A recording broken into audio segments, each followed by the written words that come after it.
This is kind of where it all started in terms of my art career. I can remember being, or maybe I don't remember, maybe my mother just told me, that I was in a high chair and she'd give me paper and pencil. I would draw.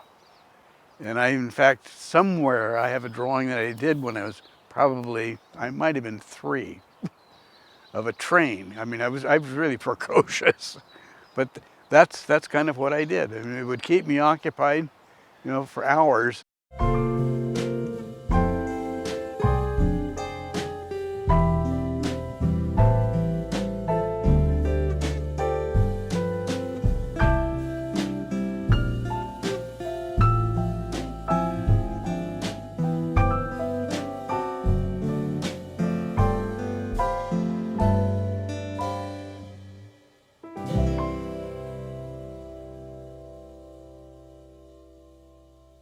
My name is Fred Dalkey.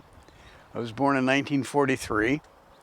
My parents at that time were living over on, when I was born, it would have been, I think, about 25th and C Street. Well, I was 2 when we moved here in 1945 and stayed here until, I think, 1951 when I was 8. My father worked at McClellan Field. He wasn't military, but he was kind of drafted to a job in McClellan Field during the war. And I think that gave him an in into living here. My brother was able to draw pretty well, but he was 6 years older, and so I'd get in contests with him to see who could draw the best rocket ship or who could draw the best boat.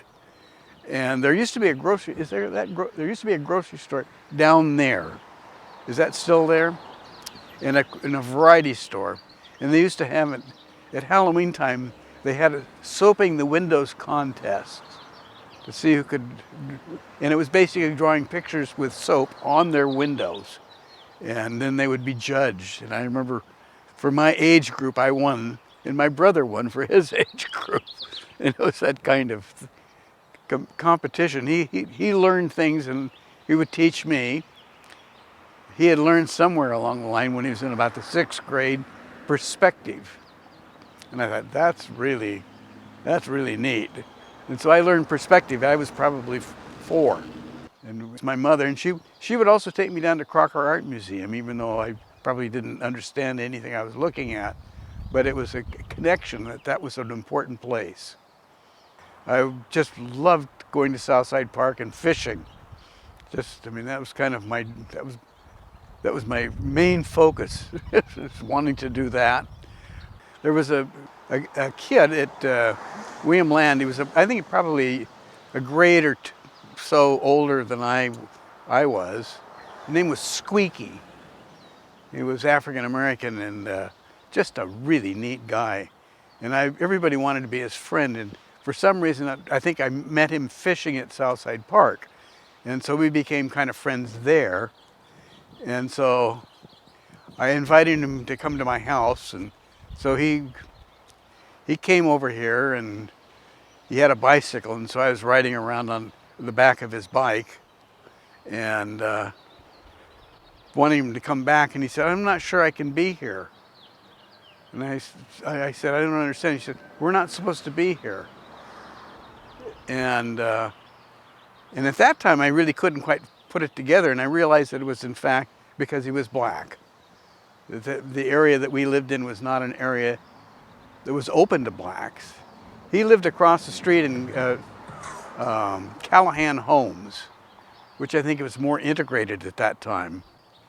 But it was kind of sad, because I really was delighted to have him as a friend, and according to him, that wasn't according to me or anybody else that I ever heard about, but according to him, he couldn't, he felt that he couldn't be comfortable here. My wife lived here, and she lived on Broadway. We never met, not until college. And when we met in college, we started talking about our past, and it was kind of like, she was born on C Street. Her parents lived in the same apartment that we did, or that my parents did on Broadway. And she lived in New Helvetia. I thought, my God, this is fate. The thing that's so amazing about it is how little it's changed. You know, I don't know what it's like for people living here now. I have no idea. But I liked it a lot. I was kind of not all that crazy about moving away.